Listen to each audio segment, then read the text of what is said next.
Hola a todos, hoy venimos a hablarles de dos ideas que a simple vista parecen no tener nada que ver. Un tratado militar escrito hace más de 200 años, El arte de la guerra de Sun Tzu, y una de las teorías de las relaciones humanas del siglo XX, la teoría de las relaciones humanas de Elton Mayo. Cuando leemos con atención el capítulo 3 de Sun Tzu, la planificación de un asedio, nos damos cuenta de que ambos hablan de lo mismo, cómo lograr resultados sin destruir a las personas en el camino. En los próximos minutos vamos a recorrer las ideas centrales de este capítulo, vamos a explicar en qué consistió el experimento de Halstor y sobre todo vamos a mostrar punto por punto cómo estas dos formas de pensar, un militar y una organizacional, terminan diciendo prácticamente lo mismo sobre el liderazgo, el conocimiento del otro y el valor de las personas. En el capítulo La planificación de un asedio explica que para Sun Tzu es mejor vencer al enemigo con estrategia que destruirlo en una batalla. Él considera que un asedio es la peor opción porque es lento, costoso y desgasta a los dos bandos. Por eso recomienda dedicar meses a la planificación antes de atacar y advierte que un general que actúe por impulso y sin preparación puede perder gran parte de su ejército sin conseguir la victoria. La enseñanza principal de Sun Tzu es que la estrategia, la paciencia y el autocontrol son más poderosos que la fuerza. Hay una frase que resume toda la filosofía del capítulo. Los verdaderos maestros de la guerra no ganan por la fuerza, ganan haciendo que el enemigo se rinda sin necesidad de combatir. Esto es exactamente lo contrario que uno se espera en un libro de estrategias militar. No se trata de destruir, se trata de convencer, de generar condiciones donde el conflicto no sea necesario. Sun Tzu incluso da una escala de opiniones de la mejor a la peor, donde lo ideal es deshacer los planes del enemigo antes de que sean ejecutados. Si esto no es posible, romper sus alianzas. Si esto tampoco funciona, atacar directamente su ejército. Y solo si, como último recurso, perseguir en una ciudad. Esto es decir que el conflicto no es la única opción y mucho menos la más deseable. Elton Mayo y el experimento de Halstor. Elton Mayo fue un psicólogo australiano que entre 1924 y 1932 dirigió una serie de estudios en la fábrica de Harton, en la que Western Electric Company en Estados Unidos. El objetivo original era medir cómo la iluminación y las condiciones físicas afectaban la productividad de los trabajadores. Pero descubrieron algo inesperado, que la productividad subía sin importar si la luz mejoraba o no mejoraba.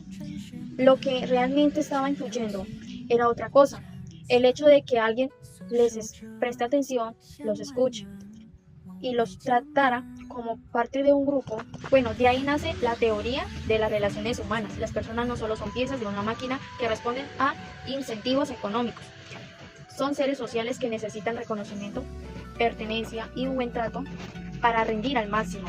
Este hallazgo fue revolucionario porque contradecía a la corriente dominante de la época, la administración científica de Frederick Tyrone, que veían al trabajador casi como una extensión de la máquina, cuyo rendimiento solo dependía de tiempos, movimientos y pago por producción. En este capítulo, Sun Tzu dice que para tener éxito es importante conocerse a uno mismo y a los demás. Si un líder no conoce a su equipo ni sus fortalezas y debilidades, tomará malas decisiones. Esto se relaciona con la teoría de Elton Mayo, quien afirma que un buen líder debe entender las necesidades, motivaciones y relaciones de sus trabajadores para lograr mejores resultados.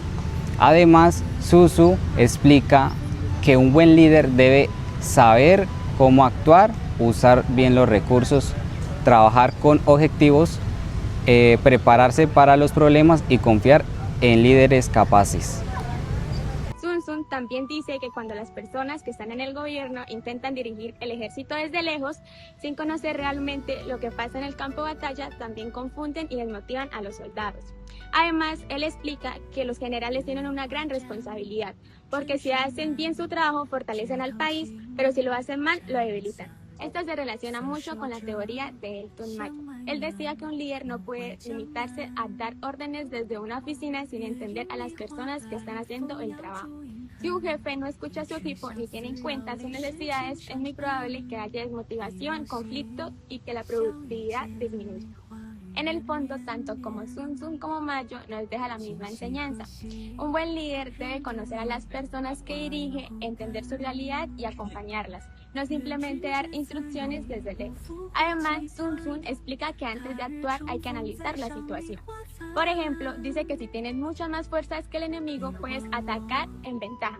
Pero si estás en desventaja, lo más inteligente es evitar un enfrentamiento directo o incluso retirarse. La idea no es actuar por orgullo, sino tomar decisiones según los recursos y la capacidad que realmente tienes. Eso también puede aplicar a una empresa. Un buen líder entiende que no puede exigirle lo mismo a un equipo pequeño y con pocos recursos que a uno más grande y con más experiencia.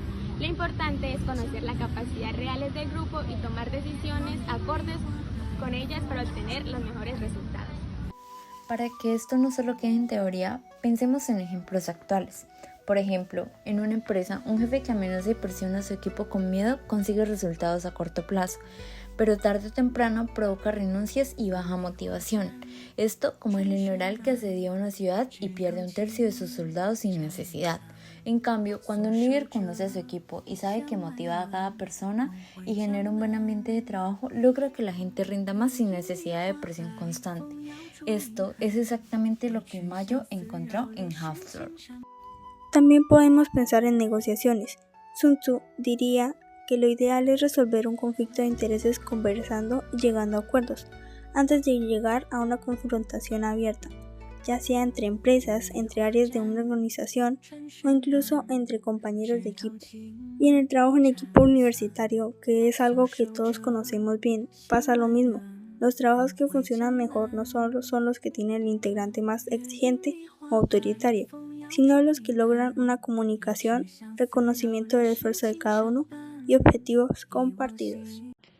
Sun Tzu and Elton Mayo separated by more than 2,000 years and by completely different contexts.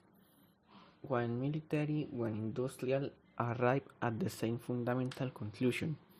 Power built on force is facile and costly, while power built on deep understanding of others and good leadership is what truly endures. Planning as such teaches that attacking without strategy, without patience, and without knowing the enemy leads to ignition and failure. Even when greater resources are available, major human relations theory shows through scientific evidence that people perform better and become more committed when they feel heard, recognized, and part of a group rather than treated as mere parts of a production machine. The shared lesson is clear, whether on a battlefield, in a factory, in a company, or in a university team project. Winning without destroying, leading without imposing, and understanding before acting are principles that remain relevant today, and likely will for long time to come. Thank you for watching. Sun Tzu y Elton Mayo, separados por más de 2000 años y por contextos completamente distintos, uno militar, otro industrial, llegan a la misma conclusión fundamental. El poder que se impone por la fuerza es frágil y costoso, mientras que el poder que nace del conocimiento profundo del otro y del buen liderazgo es el que realmente perdura. La planificación de un asedio enseña que atacar sin estrategia, sin paciencia y sin conocer al enemigo lleva al desgaste y al fracaso, incluso cuando se cuenta con más recursos. La teoría de las relaciones humanas de Mayo demuestra con evidencia científica que las personas rinden más y se comprometen más cuando se sienten escuchadas, reconocidas y parte de un grupo, no cuando son tratadas como simples engranajes de producción. La lección que ambos comparten es clara, ya sea en un campo de batalla, en una fábrica, en una empresa o en un equipo de trabajo universitario. Ganar sin destruir, liderar sin imponer y conocer antes de actuar son principios que siguen vigentes y que probablemente lo seguirán estando por mucho tiempo más.